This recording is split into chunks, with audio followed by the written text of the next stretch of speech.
Hello, and welcome to Insightful Conversations with your host, 3 Principles practitioner, Adey-Jones. Join her each week as she welcomes some of the world's leading 3 Principles teachers and practitioners who share how this understanding has dramatically improved the quality of their lives and the lives of those they work with. Hello and welcome.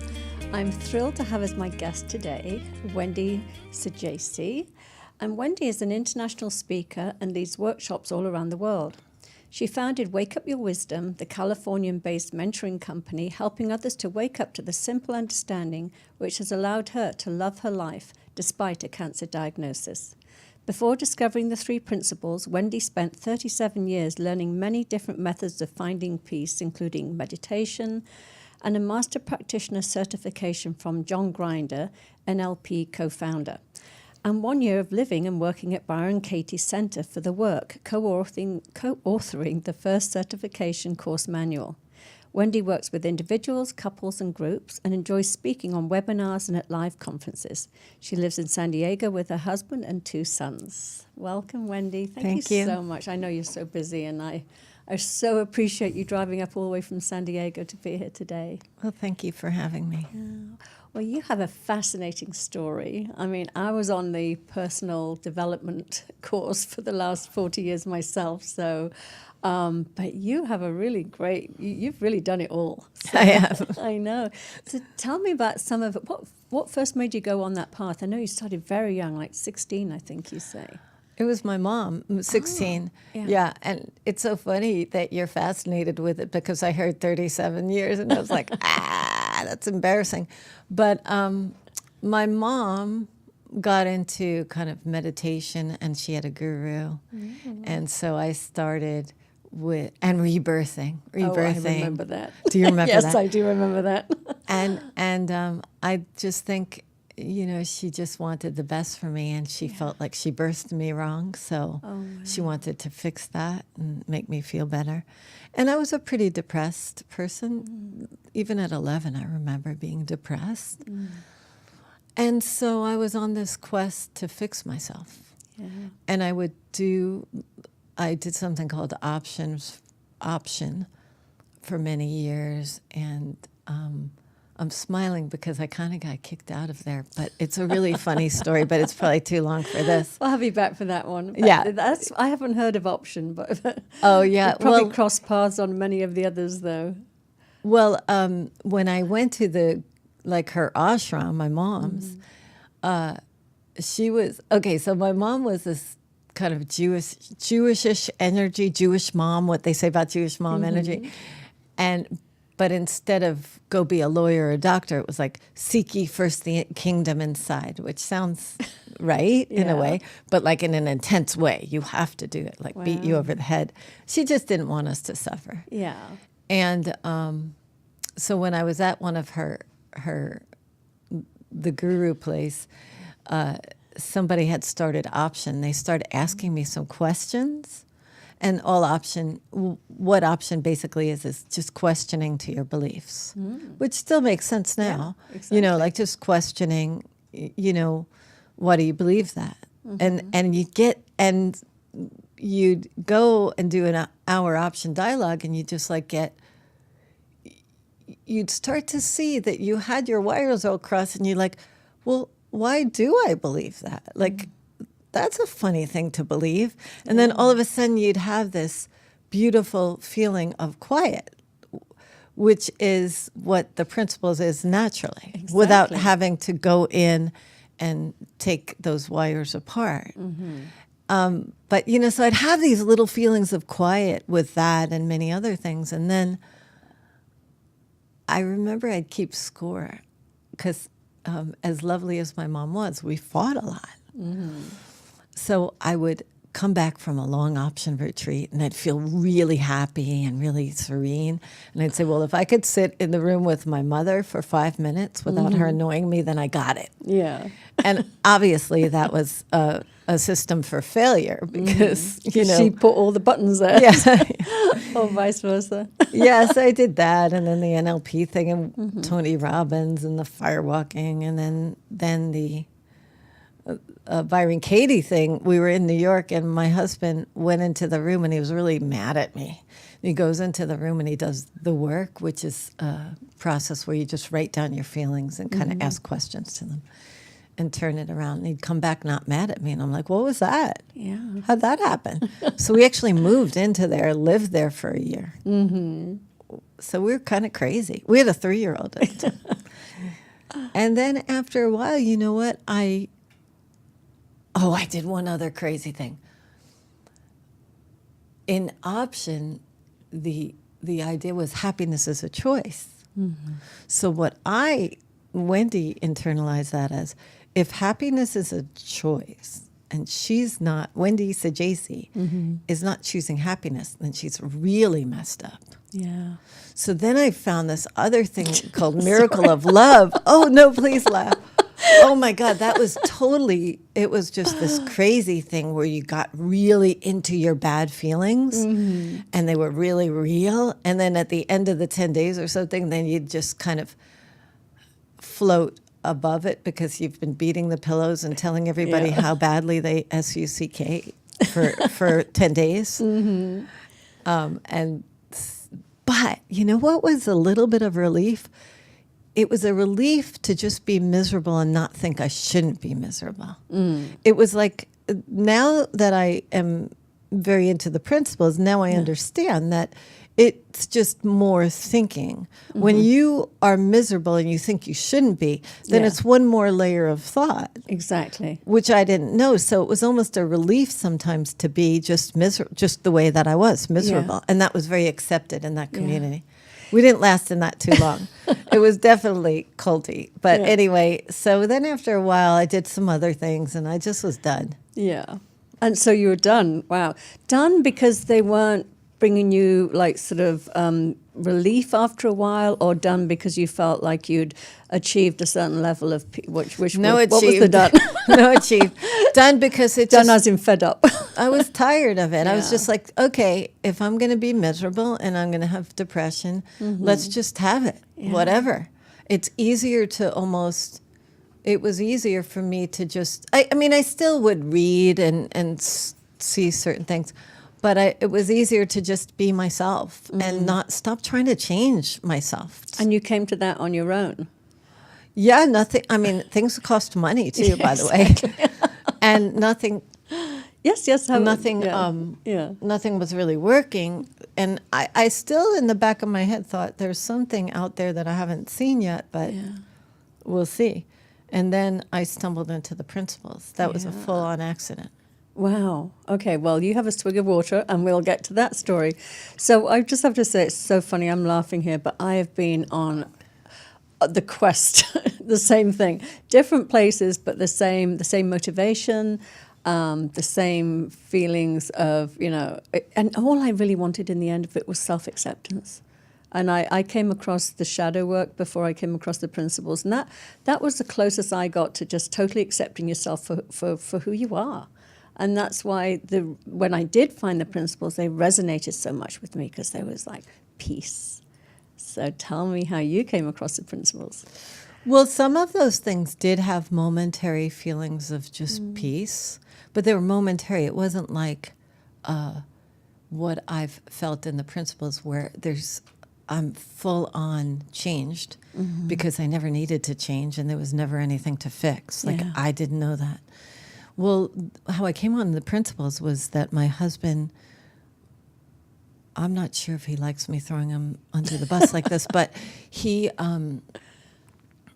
was depressed, and I'm more kind of an alternative girl. He's more a medical person. And I said, why don't you just go to a psychiatrist and get on some medications? And so I found a name, and he went to him, and the guy did nothing but practice the principles. Wasn't he had learned Bill Pettit, was it? No. Oh, he had learned from Linda Pransky. Oh, wow. Okay. And my husband came back shifted. Like something, he wasn't skipping around, but he really changed. No medication, nothing. And I'm like, I want some of that. Yeah. So. And how long ago was this? I think that's my phone. Sorry. That's okay. I'll just stick it under your seat. was that 2011? I'm not really sure. Yeah. But anyway, so I'm like, I want some of that. Wow. What was that? Mm-hmm. My phone. It's okay. We'll ignore it. They can't Let's hear ignore our phone. Okay, good. That's fine. And so when I went, I forgot to mention that I had done a couple of Vipassana retreats in Europe, and that's a 10-day meditation, if anyone doesn't know. 10-day silent meditation. Exactly. You're not allowed to talk, you're not allowed to make eye contact.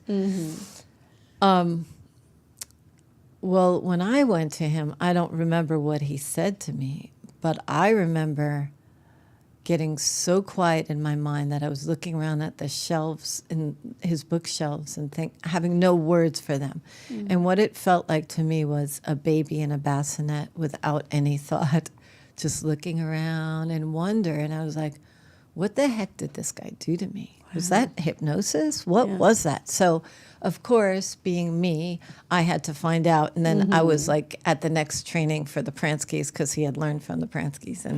And then I just got full force into it. And at the time, there wasn't that many books. There was a couple. Yeah. And he wasn't really in the community like that knew all these books that were out. Yeah. And then later, a few years later, it was very interesting. I was actually speaking. I had gone to him once or twice, my husband once or twice, and my son, who was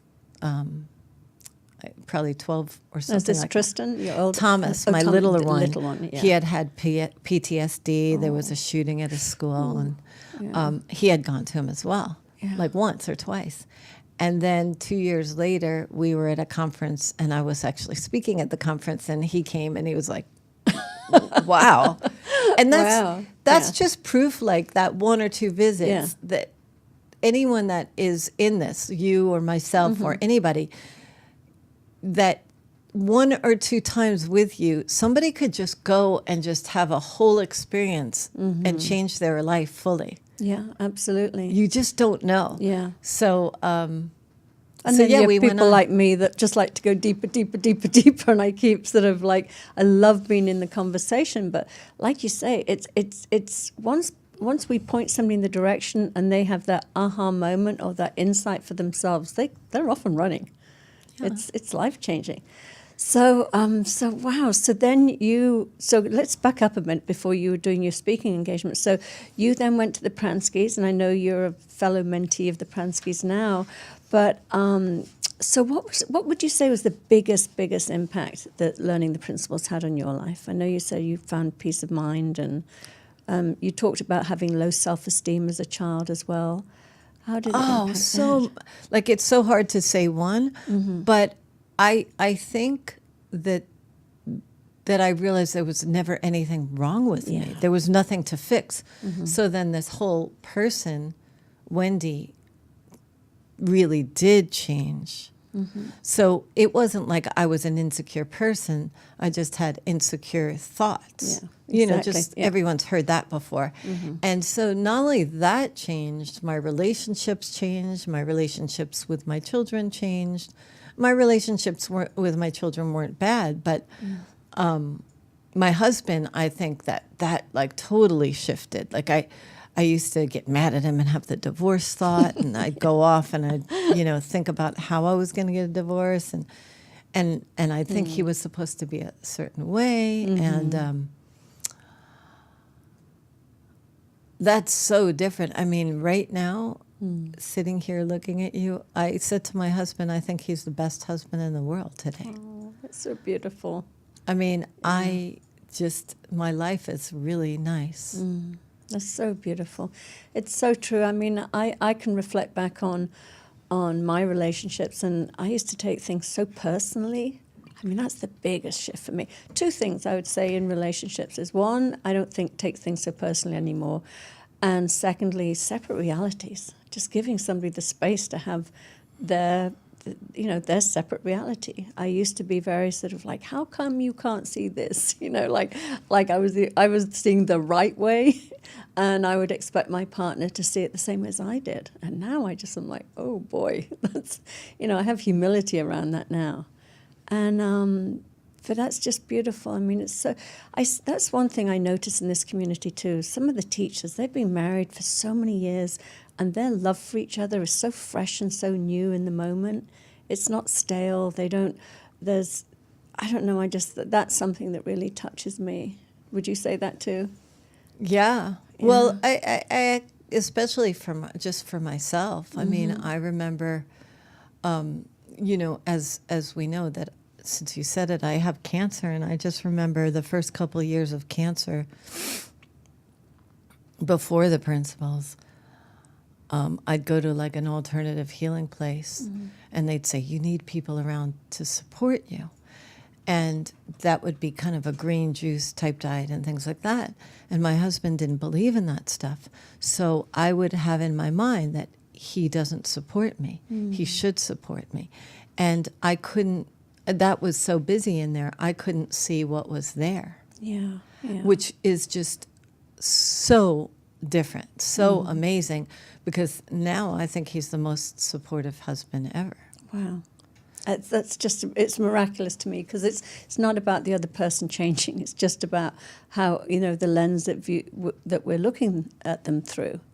And then miracle, but I got to admit, he changed too with the principles, but the miracle that seems to happen, because I have a client where her husband was,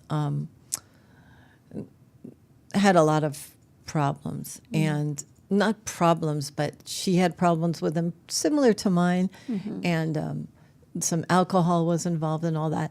And the miracle that seemed to happen, and I'm not saying this is a guarantee or anything, Sure.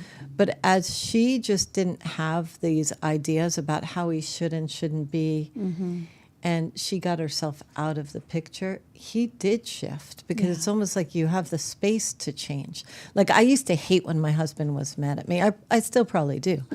But it was like, if he was mad at me, I was just so on edge. Well, if you start to know that that's just his reality, it has nothing to do with you, you act different around that. Yeah, exactly. And so miracles really happen. Yeah, no, it's absolutely true.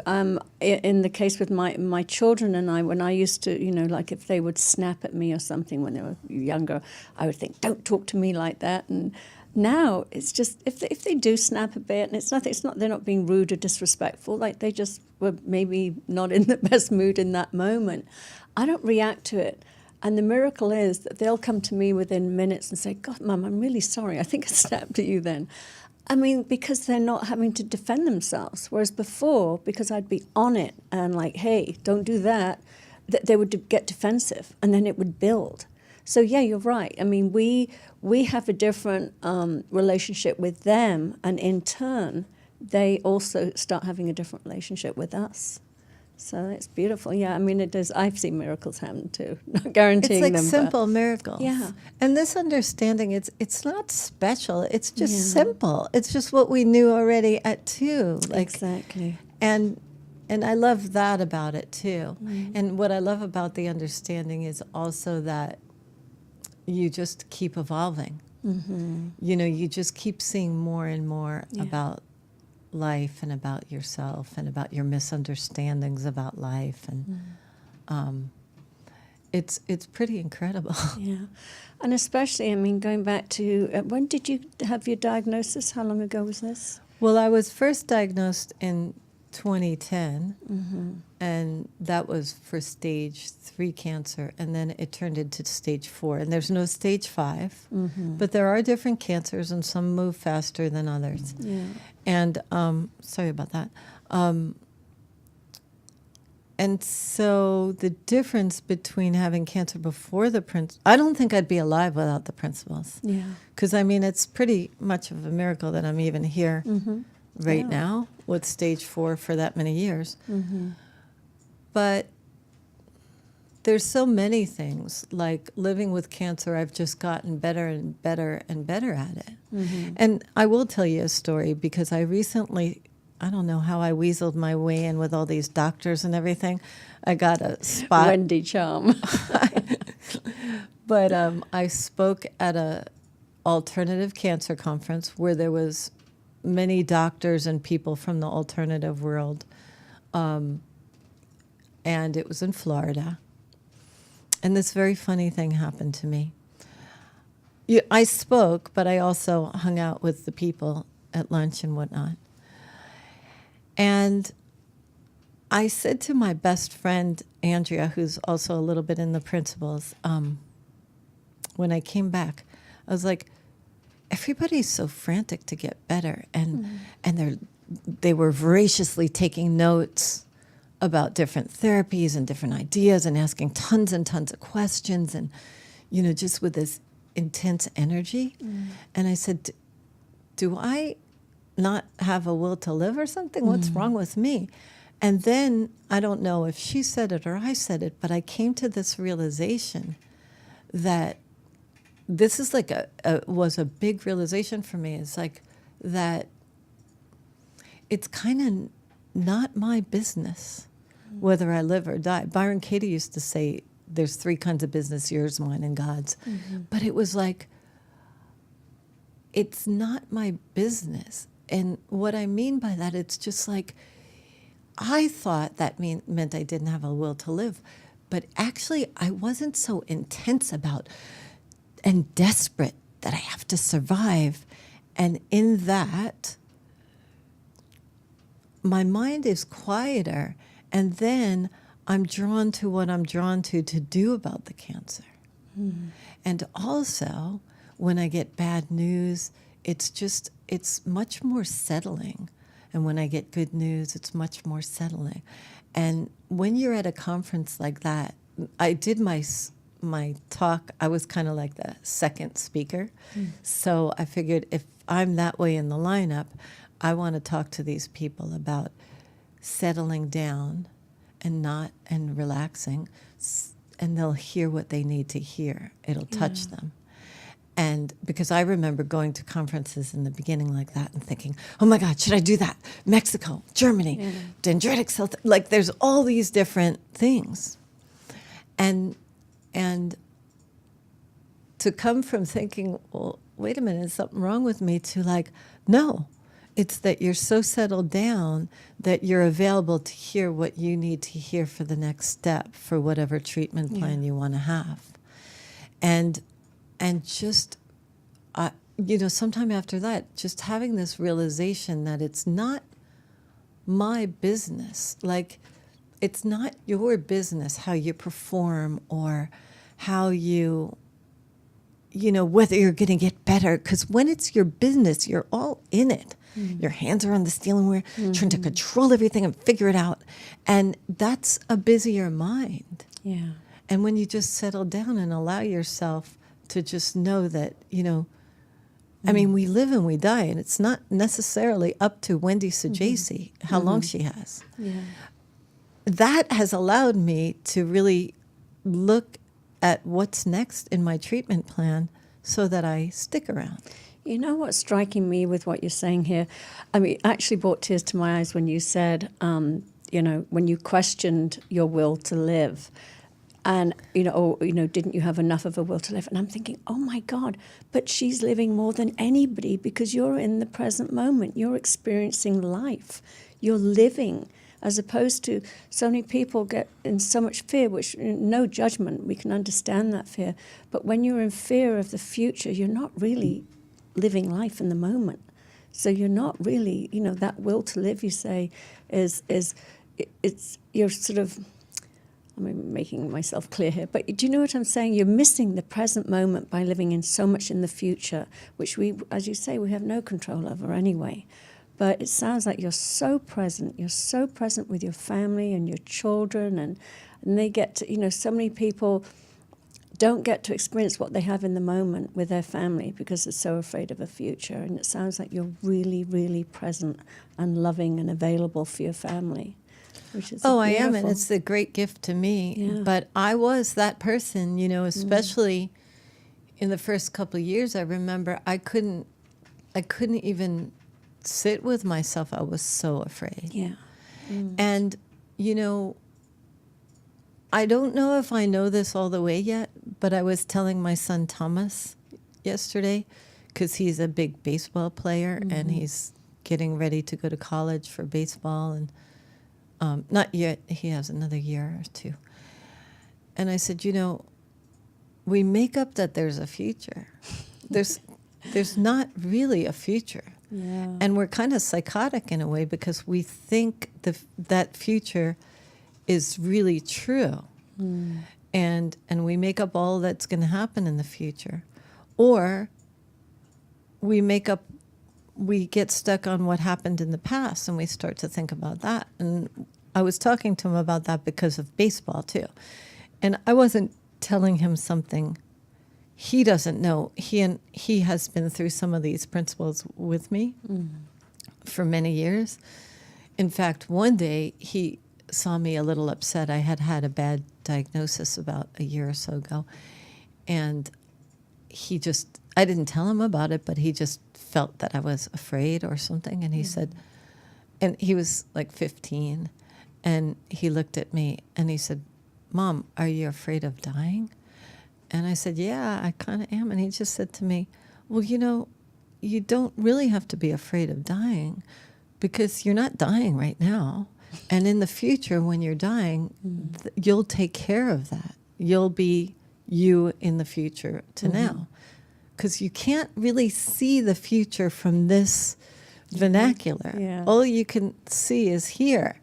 And we're so busy trying to figure out what's going to happen and how we're going to react and what are we going to do. And it's a good analogy for baseball as well, because it's like with baseball, there's a ball coming at you 90 miles an hour. And if you're thinking about where it's going to go, if you're going to get a hit, if the college scout is there or not there, or if you mess up, you're not 100% present for that 90 mile an hour ball coming at you. And that's just like this perfect analogy for life. Beautiful.